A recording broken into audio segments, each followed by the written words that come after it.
Let's get you that detail on our leading story. The Hawks have confirmed carrying out raids on properties linked to tender fraud in Gauteng's Department of Health and irregular contracts at Tembisa Hospital. This follows an ongoing investigation into alleged irregularities that resulted in approximately 1 billion rand being siphoned from the Gauteng Department of Health.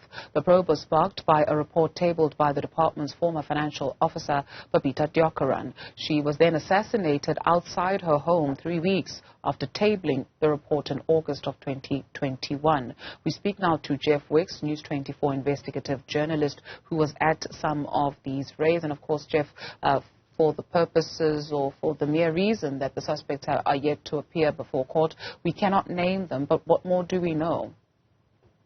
Well, we were at the raid at the raid of a particular property this morning, and I think it's worth saying that the individual whose properties were raided this morning faces no criminal charges, nor has he been placed under arrest. He's merely under investigation.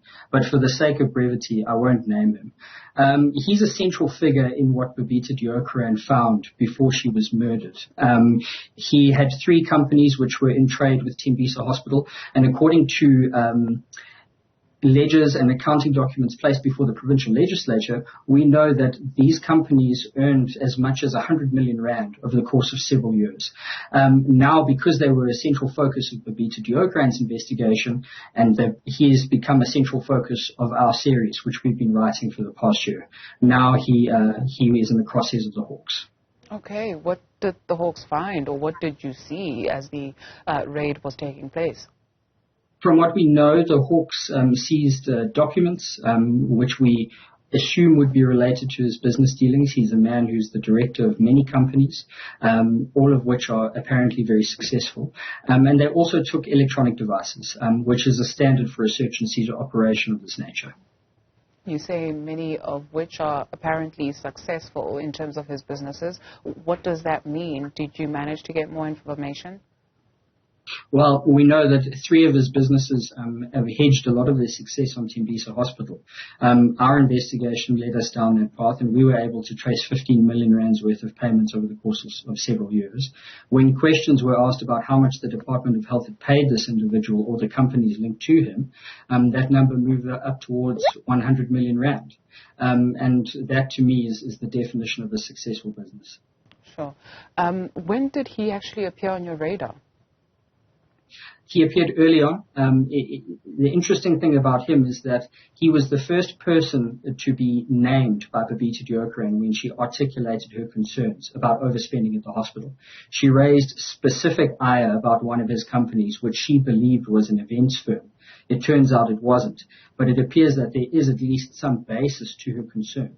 When we started looking at him closely, we understand he's a political player. He's an office bearer of the ANC in Ekurhuleni. And he's also, on the side, a very successful businessman selling medical goods, some of which we are led to believe was done without licenses. And he is a key figure in a scheme which overall stretches into the billions of rands of an extraction syndicate or syndicates which were operating at that hospital. Was he at the property when it was raided? He was not. We were at one of his businesses, and I believe he was at his home. He's confirmed that the raid has taken place. He was unable to speak to me because he was busy dealing with the detectives. So I think fundamentally this is a promising development in a case which has now been belatedly investigated. Who else is around him? Well, in terms of his political circles, he is a significant player in the Ekurhuleni region, but what's key to note when you consider him is that he's one of many people who are now in the spotlight by authorities.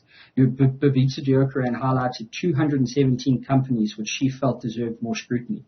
And already we've been able to see syndicate activity emerging. We've got family dynasties that own 55 companies. One man who took control of 58 entities in one night. So it appears that something is very, very wrong at Tembisa Hospital. I'm unsure of whether or not these problems persist, but it's clear that Tembisa was onto something significant when she filed her report. No doubt plenty still to come from this in terms of the Hawks not only conducting these raids, but their own investigations.